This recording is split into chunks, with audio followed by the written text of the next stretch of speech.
இந்த சாப்டரோட ஆரம்பத்திலேயே அந்த ஹெவன்லி கிங்ஸ்னு சொல்லக்கூடிய ஸ்டாச்சு நம்ம ஹீரோவை அட்டாக் பண்ண வர பதிலுக்கு நம்ம ஹீரோவும் அவன் கையில இருக்க ஷீல்ட வச்சு அது எல்லாத்தையுமே பிளாக் பண்ணிட்டு கண்ணிமைக்கிற நேரத்துல அங்க இருந்த 2 ஸ்டாச்சுவை வெட்டி வீசிடுறான். அடுத்த நிமிஷமே ஹீரோ வந்துட்டு இந்த இடத்துக்கு உங்க கூட விளையாட வரல, எனக்கு அந்த சாவி வேணும், நீங்களா கொடுக்குறீங்களா இல்ல நானே எடுத்துக்குவான்னு கேட்க இத பார்த்து அந்த 2 ஸ்டாச்சுவும் இவனுக்கு எப்படி சாவியை பத்தி தெரிஞ்சிருக்கு அப்படின்னு சொல்லிட்டு அங்கிருந்து ஓட ஆரம்பிக்குதுங்க. பதிலுக்கு ஹீரோவும் நான் ஃபேஸ் பண்ற எல்லா ஆப்போனன்ட்டும் ஒரே மாதிரி தான் இருக்காங்க, டிஃபீட் ஆக போறோம்னு தெரிஞ்சதும் ஓட ஆரம்பிச்சிடுறாங்க. இதே நேரத்துல அந்த 2 ஸ்டாச்சுவும் அந்த கீ இருக்க ஸ்டோன் பக்கோடா ஆஃப் என்லைன்மெண்ட் சொல்லக்கூடிய இடத்துக்கு போறாங்க. அங்க இருக்க அந்த கீ எடுத்து அவனுடைய இதயத்துல குத்திக்க இந்த சாவிக்கான அந்த மெயின் ரூம் ரியாக்ட் ஆகுதுன்னு வருது. அடுத்த நிமிஷமே அந்த சிலையோட ஹார்ட்ல இருந்து ஒரு பூ வர இந்த கேட்டுக்கு பின்னாடி இருக்க ஒண்ணு இந்த காலுக்கும் ரெஸ்பான்ஸ் பண்ணுது. உடனே ஹீரோ வந்துட்டு நான் எதிர்பார்த்ததை விடவுமே இவன் ரொம்ப டிட்டர்மைனா இருக்கான் அப்படிங்கிறப்போ அந்த பூக்குள்ள இருந்து ஒரு பெரிய சிலை ஒண்ணு வருது.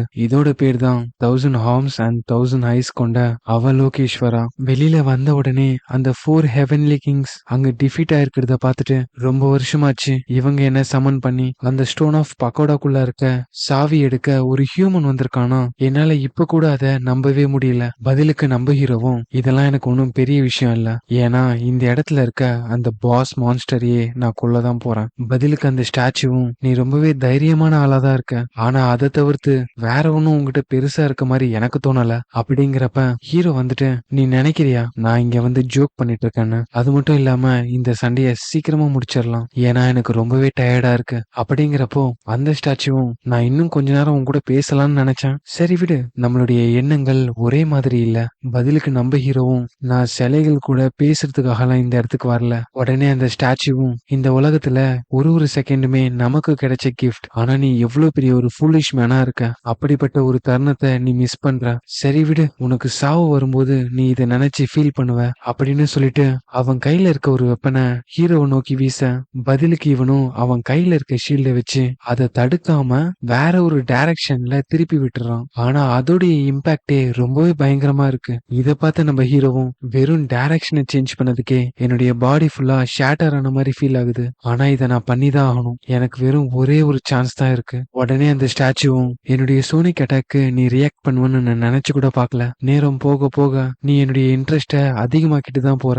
பதிலுக்கு நம்ம ஹீரோவும் அவனுடைய ஐஸ் ஃபார்மேஷன் ஆக்டிவேட் பண்ண அவனுக்கு எதிர்க்க நிறைய பில்லர் மாதிரியான ஐஸ் பார்ஸ் வருது. ஆனா அது எல்லாத்தையுமே அந்த ஸ்டாச்சு அதோடைய ஆயுதத்தை வச்சு அட்டாக் பண்ணிட்டு போயும் என்ன டிஃபீட் பண்ண இந்த மாதிரியான விச் கிராஃப்டா யூஸ் பண்ணுவ அப்படிங்கிறப்போ நம்ம ஹீரோவும் அந்த புகையில இருந்து ஷீல்ட தூக்கி அவன் மேல எரிய அவன் அதை கரெக்டா புடிச்சிட்டு என்ன ஒரு ஸ்டூப்பிடான யங்மேன், இந்த மாதிரியான ட்ரிக்லாம் என்கிட்ட ஒர்க் ஆகாதுன்னு சொல்ல அவனோட கையில பார்த்தாதான் தெரியுது ஹீரோ வந்துட்டு அவனுடைய டேகரமே யூஸ் பண்ணிருக்கான். பதிலுக்கு அந்த ஸ்டாச்சுவும் அப்போ நீ வந்துட்டு ஒரே நேரத்துல என் மேல 2 ட்ரிக்கே யூஸ் பண்ணிருக்க, நான் உன்னை குறைச்சு மதிப்பிட்டுட்டேன், ஆனா நீ என்ன பண்ண ஏதோ பாய்சன் என் மேல இன்ஜெக்ட் ஆன மாதிரி இருக்கு, ஆனா அதெல்லாம் என்கிட்ட வேலை செய்யாதுங்கிறப்போ பதிலுக்கு ஹீரோவும் நான் உன் மேல யூஸ் பண்ணிருக்கிறது பிளட் டீமனுங்கிற ஒரு ஸ்கில், இதன் மூலியமா உன்னுடைய உடம்புல ஒரு கீரலை போட்டா போதும் அது கண்டினியூவா உன்னை டேமேஜ் பண்ணிட்டே இருக்கும். இதை கேட்ட அந்த ஸ்டாச்சுவும் இதுக்கெல்லாம் நான் கவலைப்பட வேண்டிய அவசியம் இல்ல, இந்த மாதிரியான ட்ரிக் என்கிட்ட வேலை செய்யாதுன்னு சொல்லிட்டு அந்த ஒரு கையையே தனியா எடுத்து கீழே போட்டுறான். பதிலுக்கு நம்ம ஹீரோவும் நீ சொல்றதும் கரெக்ட் தான், ஒரு கை உங்ககிட்ட இருந்து போனதுனால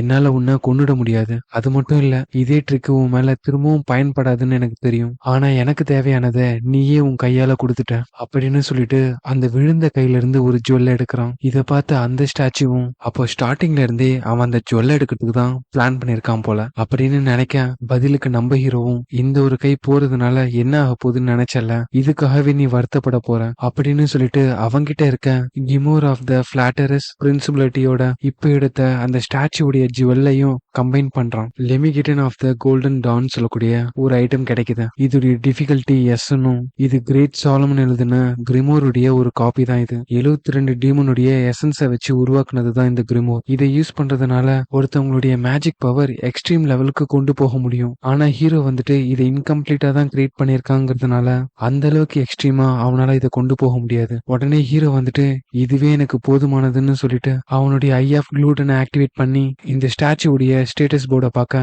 அதை விட லெவல் ரொம்ப கம்மியா இருக்கிறதுனால அதோடைய யூனிக் எபிலிட்டி மண்டேலாங்கிறத தவிர்த்து வேற எதையுமே அவனால பார்க்க முடியல. இந்த யூனிக் ஸ்கில்ல நம்ம ஹீரோ காப்பி பண்ணோம்னா அந்த ஸ்டாச்சுக்கு வெஸ்டர்ன் மேஜிக்னாலே சுத்தமா பிடிக்காது. அதனால அவனை 5 மினிட்ஸ்க்கு அந்த ஐஸ் மேஜிக்கை யூஸ் பண்ணி அவனை கேப்சர் பண்ணிட்டு அதோட சேர்த்து ஒரு பியூட்டிஃபுல்லான ஐஸ் சிலையை உருவாக்கி அதுக்கேத்த மாதிரி ஒரு சாங்கும் ட்ரெஸ்ஸும் போட்டிருக்கணும்னு வருது. இதை பார்த்த நம்ம ஹீரோவும் வர வர இந்த சிஸ்டம் ரொம்பவே இன்சேனா ரியாக்ட் பண்ணிட்டு இருக்கு. இருந்தாலும் இதை நான் பண்ணி தான் ஆகணும். ஏன்னா 25வது ஃப்ளோருக்கு கீழே இந்த மண்டேலா ஸ்கில்ல நான் காப்பி பண்ணணும்னா அதுக்கான ஒரே இடம் இது மட்டும்தான். இதை பார்த்த அந்த ஸ்டாச்சுவும் உன் மனசுல என்ன நினைச்சிட்டு இதெல்லாம் பண்ணிட்டு இருக்க அப்படின்னு கேட்க ஹீரோ வந்துட்டு அந்த இடத்துக்கு கிராமபோனை வர வைக்க உன்கிட்ட கெஞ்சி கேக்குறேன், என்கிட்ட எதையுமே கேட்காத, எனக்குமே இதுல விருப்பம் இல்லைன்னு சொல்லிட்டு தலையில ஒரு விக்கியும் எடுத்து மாட்டிக்கிறான். இங்கே இந்த சாப்டர் முடியுது. அடுத்த சாப்டரோட ஆரம்பத்திலேயே நம்ம ஹீரோ பண்றத பார்த்துட்டு கடுப்பான அந்த ஸ்டாச்சுவும் உனக்கு எவ்வளவு தைரியம் இருந்தா என் முன்னாடி இப்படி பிளே பண்ணிட்டு இருப்பேன்னு சொல்லிட்டு அந்த மண்டேலா ஸ்கில்ல யூஸ் பண்ண உன்னை வந்துட்டு மில்லியன் சம்சாரஸ நான் எக்ஸ்பீரியன்ஸ் பண்ண வைப்பேன் அப்படின்னு சொல்ல, சம்சாரஸ்னா ஒண்ணுமே இல்ல, ஒரு டைம் லூப்ல நம்ம செத்து செத்து திரும்ப வரோம்ல அததான் சம்சாரஸ்னு சொல்லுவாங்க. உடனே ஹீரோ வந்துட்டு அந்த கிளேசியர் ஃபார்மேஷனை யூஸ் பண்றான். இதன் மூலியமா அந்த இடத்துக்கு மவுண்டைன் சைஸ்க்கு ஐஸ் ஃபார்மேஷன் வர அந்த ஸ்டாச்சு மண்டேலா ஸ்கில்ல வச்சு அட்டாக் பண்ண எல்லாத்தையுமே ஹீரோ இந்த கிளேசியர் ஃபார்மேஷன் மூலியமா எல்லாத்தையுமே தடுத்துறான். உடனே ஹீரோ வந்துட்டு என்னுடைய இந்த அட்வான்ஸ் ஐஸ் ஃபார்மேஷன் நல்லா இருக்குங்கிறான். அதுதான் கிளேசியர் ஃபார்மேஷன் சொல்றாங்க. இப்படி இங்க சண்டை போயிட்டு இருக்க இது எல்லாத்தையுமே மெலினாவும் அவனுடைய கூட்டாளியும் பார்த்துட்டு இருக்காங்க. உடனே மெலினா வந்துட்டு இவன் என்ன பைத்தியமா சடனா ஒரு மியூசிக்கை பிளே பண்ணிட்டு இவன் பாட்டுக்கு அந்த ஸ்டாச்சு கூட சண்டை போட்டுட்டு இருக்கான். அது மட்டும் இல்லாம அவனுடைய ஐஸ் மேஜிக்க அட்வான்ஸ் ஸ்டேஜுக்கு கொண்டு போயிட்டான். காயினை பயன்படுத்தி எதுக்கு அந்த விக்க வாங்கணும், ஒருவேளை அது ஆர்டிஃபெக்டா இருக்குமோ? உடனே பதிலுக்கு அவளுடைய கூட்டாளியும் என்ன ஒரு அன்பிரடிக்டபிளான ஒரு பர்சன், கொஞ்ச நேரத்துக்கு முன்னாடி தான் செட்ரிக்கை டிஃபீட் பண்ணான், இப்போ இந்த ஸ்டாச்சு கூட சண்டை போட்டுட்டு இருக்கான். 10th ஃப்ளோரை தாண்டி போற அளவுக்கு ஸ்ட்ரென்த் இருந்தா மட்டும்தான் இந்த ஸ்டாச்சு கூட சண்டை போட முடியும். அது மட்டும் இல்லாம இது எவ்வளவு பவர்ஃபுல்னா இந்த 3rd ஃப்ளோருடைய செகண்ட் பாஸ் மான்ஸ்டர்னே இதை கூப்பிடலாம். ஆனா அந்த மாதிரியான ஒரு மான்ஸ்டரை தனியால ஃபேஸ் பண்ணிட்டு இருக்கான். என்ன பொறுத்த வரைக்கும் ஹியூமன்ஸ் உடைய லிமிட்டை இவன் எப்பயோ தாண்டிட்டான். உடனே மெலினாவும் நம்ம டீம் அப் பண்ணா அவனை ஜெயிச்சிட முடியுமான்னு கேட்க எனக்கு தெரிஞ்சு அது கஷ்டம்தான். அப்படின்னா நாம இங்க இருந்து கிளம்புறது தான் நல்லது. நம்மளுடைய சப்போர்ட்டுக்கு ஒரு எக்ஸிக்யூட்டிவ் கூட்டிட்டு வரலாம். இன்கேஸ் நாம அப்படி பண்ணா இவ்வளவு நாள் கஷ்டப்பட்டு வாங்கின அந்த பொசிஷன் ஒரே அடியா டவுன்ஃபாலுக்கு போயிடும். நம்மளுடைய பொசிஷனை தக்க வச்சுக்கிறதுக்கு அவங்கிட்ட போய் சாக சொல்றியா? பதிலுக்கு அவனும் இந்த மாதிரியான ஒரு தருணத்துக்காக தான் இதை நான் ப்ரிப்பேர் பண்ணி வச்சிருக்கேன் அப்படின்னு ஒரு ஐட்டத்தை காட்ட அதுல இருந்து ரிலீஸ் ஆன ஒரு வெளிச்சத்தை நம்ம ஹீரோ பாத்துறான். அப்போ இந்த இடத்துக்கு செட்ரிக் மட்டும் வரல, இன்னும் நிறைய டெமானிக் ஹியூமன்ஸ் வந்திருக்காங்க போல அப்படின்னு கொஞ்சம் டிஸ்ட்ராக்ட் ஆக அந்த ஸ்டாச்சுவோட ஒரு அட்டாக் நம்ம ஹீரோவுடைய காலில் வந்து பட்டுட பதிலுக்கு அந்த ஸ்டாச்சுவும் உனக்கு எவ்வளவு தைரியம் இருந்தா என் கூட சண்டை போடும்போது வேற ஒரு இடத்தை வேடிக்கை பார்ப்பேன். உடனே நம்ம ஹீரோவும் அவனுடைய ஃபயர் ஆஃப் எலமெண்ட் ஆக்டிவேட் பண்ணி அந்த காயத்து மேல வைக்கிறான். என்னை மன்னிச்சுட்டு என்னுடைய ஹேரை அட்ஜஸ்ட் பண்றதுல கொஞ்சம் டிஸ்ட்ராக்ட் ஆயிட்டேன் அப்படின்னு கிளேசியர் ஃபார்மேஷனை திரும்பவும் ஆக்டிவேட் பண்ணி அந்த ஐஸை வச்சு அவனை அட்டாக் பண்றான். அதை தடுக்கிற விதமா அந்த ஸ்டாச்சுவும் அதோடைய மண்டேலா ஸ்கில் ஆக்டிவேட் பண்ண எல்லா அட்டாக்கையுமே நம்ம ஹீரோவுமே தடுத்துடுறான். உடனே அந்த ஸ்டாச்சு வந்துட்டு நீ ஒரு முட்டாள் அப்படின்னு சொல்லிட்டு ஹீரோவை சுத்தி இன்எஸ்கேப்பபிள் லாட்டிஸ் அப்படின்னு சொல்லிட்டு ஒரு பேரியரை போட்டுட, நீ ரொம்ப நேரமா என்ன டிஃபெண்ட் மட்டும் தான் பண்ணிட்டு இருக்க, ஸ்டார்டிங்ல உங்ககிட்ட இருந்த அந்த கான்பிடென்ட் எங்க போச்சு அப்படின்னு சொல்லிட்டு ஹெவன் அண்ட் எர்த்னு சொல்லக்கூடிய ஒரு ஸ்கில் ஆக்டிவேட் பண்ணுது. இதன் மூலியமா அந்த பேரியர் உள்ள நிறைய அட்டாக் பட்டு பட்டு ரிஃப்ளெக்ட் ஆயிட்டு இருக்கு. உடனே ஹீரோவும் அந்த கிளேசியர் ஃபார்மேஷனை யூஸ் பண்ணி அவனை சுத்தி ஒரு ஐஸ் பேரியர் போட்டுக்கிறான். உடனே அந்த ஸ்டாச்சுவும் இதனால எந்த ஒரு பயனும் இல்லைன்னு சொல்லிட்டு ஹீரோ இருக்க அந்த பேரியரை அதோட கையால தூக்கிட்டு அதுக்கப்புறம் ஸ்வஸ்திகா ஸ்பியர்னு சொல்லக்கூடிய ஒரு ஆயுதத்தை வர வச்சு ஹீரோ இருக்க அந்த பேரியரை ஒரே அடியில உடைச்சிடுது. ஹீரோவும் அதுல இருந்து எஸ்கேப் ஆயிட்டு ஒரே மாதிரியான ட்ரிக் உன் மேல செகண்ட் டைம் வேலை செய்யாதுன்னு சொன்னல அப்படின்னு சொல்லிட்டு கிளேசியர் ஃபார்மேஷன் மூலியமா அந்த ஸ்டாச்சுவை சுத்தி ஒரு பெரிய ஐஸ் பில்லரை உருவாக்குறான். இதன் மூலமா அதை சீலும் பண்ணிட உடனே ஹீரோ வந்துட்டு நீ என்னுடைய ஐஸ் மேஜிக்க ரொம்பவே வெறுக்கிறல்ல, அது எனக்கு எவ்வளவு கஷ்டமா இருக்கு தெரியுமா, செல்ஃப் டிசிப்ளினை கத்துக்கிட்டு ஞானியான உன்னால எப்படி இந்த மாதிரியான ஒரு விஷயத்த வெறுக்க முடியுது அப்படின்னு சொல்லிட்டு அவனுடைய அந்த ஐஸ் ஃபார்மேஷனை வச்சு ஒரு சிலையுமே உருவாக்குறான். இதனால கோவமான அந்த ஸ்டாச்சுவும் உன்னை ஒரு பூச்சா ரீஇன்கார்னேட் பண்ண வச்சு 1000 தடவைக்கு மேல உன்னை கொன்னுகிட்டே இருப்பேன் அப்படின்னு சொல்ல இதே நேரத்துல நம்ம ஹீரோவுடைய காப்பி கண்டிஷனும் கம்ப்ளீட் ஆயிடுது.